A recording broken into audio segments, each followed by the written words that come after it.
மாடங்கள் என்பதன் பொருள் என்ன? ஆன்சர்: மாளிகையின் அடுக்குகள். சித்தம் என்பதன் பொருள் என்ன? ஆன்சர்: உள்ளம். கேணி என்பதன் பொருள் என்ன? ஆன்சர்: கிணறு. பாரதியாரின் இயற்பெயர் என்ன? ஆன்சர்: சுப்பிரமணியன். கத்தும் குயிலோசை சற்றே வந்து காதில் படவேணும், என்றன் சித்தம் மகிழ்ந்திடவே நன்றாய் இளம் தென்றல் வரவேணும் என்று பாடியவர் யார்? ஆன்சர்: பாரதியார். இந்தியாவின் பறவை மனிதர் என்று அழைக்கப்படுபவர் யார்? ஆன்சர்: சலீம் அலி. சிட்டுக்குருவிகள் வாழ முடியாத பகுதி எது? ஆன்சர்: துருவ பகுதி. சிட்டுக்குருவி முட்டைகளை அடைக்காக்கும் நாட்கள் டேஷ் ஆகும்? ஆன்சர்: 14. சிறகடிக்காமல் கடலையும் தாண்டி 400 கிலோமீட்டர் வரை பறக்கும் பறவை? ஆன்சர்: கப்பல் பறவை. தமிழகத்திற்கு வலசை வந்த செங்கால் நாரைகள் பற்றி பாடிய சங்ககால புலவர் யார்? ஆன்சர்: சத்திமுத்த புலவர். தென்திசை குமரி ஆடி வடதிசைக்கு ஏகுவீர் ஆயின் என்ற அடிகள் இயற்றியவர் யார்? ஆன்சர்: சத்திமுத்த புலவர். பறவைகள் இடம்பெயர்தலை டேஷ் என்பர்?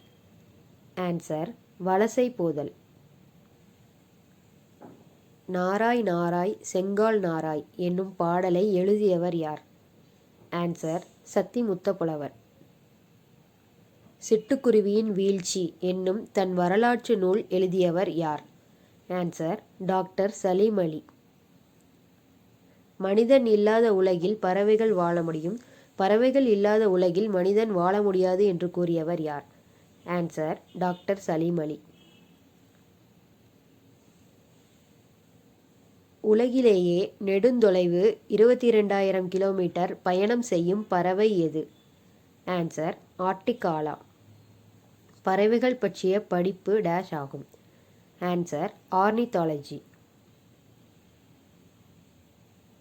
உலக சிட்டுக்குருவிகள் தினம்? Answer: March 20. புல் என்பதன் பொருள்? ஆன்சர்: பறவை. காக்கை குருவி எங்கள் ஜாதி என்று பாடியவர் யார்? ஆன்சர்: பாரதியார். சத்திமுத்த புலவரால் பாடப்பட்ட பறவை டேஷ் ஆகும்? ஆன்சர்: செங்கால் நாரை. கிழவனும் கடலும் என்னும் ஆங்கில புதினத்தின் ஆசிரியர் யார்? Answer: Ernst Hemingway. 1954ஆம் ஆண்டு நோபல் பரிசு பெற்ற ஆங்கில புதினம்? ஆன்சர்: கிழவனும் கடலும். திங்களை போற்றுதும் திங்களை போற்றுதும் என்று கூறியவர் யார்? ஆன்சர்: இளங்கோவடிகள். மாமலை போற்றுதும் மாமலை போற்றுதும் என்ற அடிகள் இடம்பெற்ற நூல் எது? ஆன்சர்: சிலப்பதிகாரம். திங்கள் என்பதன் பொருள் டேஷ் ஆகும்? ஆன்சர்: நிலவு. கொங்கு என்பதன் பொருள் டேஷ் ஆகும்? ஆன்சர்: மகரந்தம். அலர் என்பதன் பொருள் டேஷ் ஆகும்?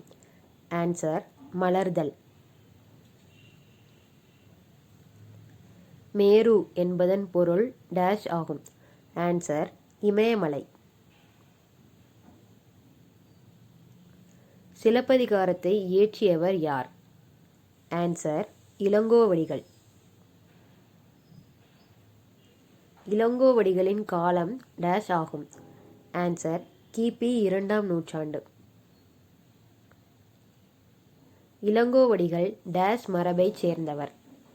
ஆன்சர்: சேர மரபு. இரட்டை காப்பியங்கள் எனப்படுபவை டேஷ் ஆகும்? ஆன்சர்: சிலப்பதிகாரம், மணிமேகலை. முதல் எழுத்துக்களின் எண்ணிக்கை?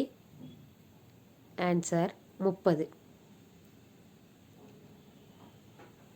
சார்பெழுத்துக்களின் எண்ணிக்கை ஆன்சர் 10.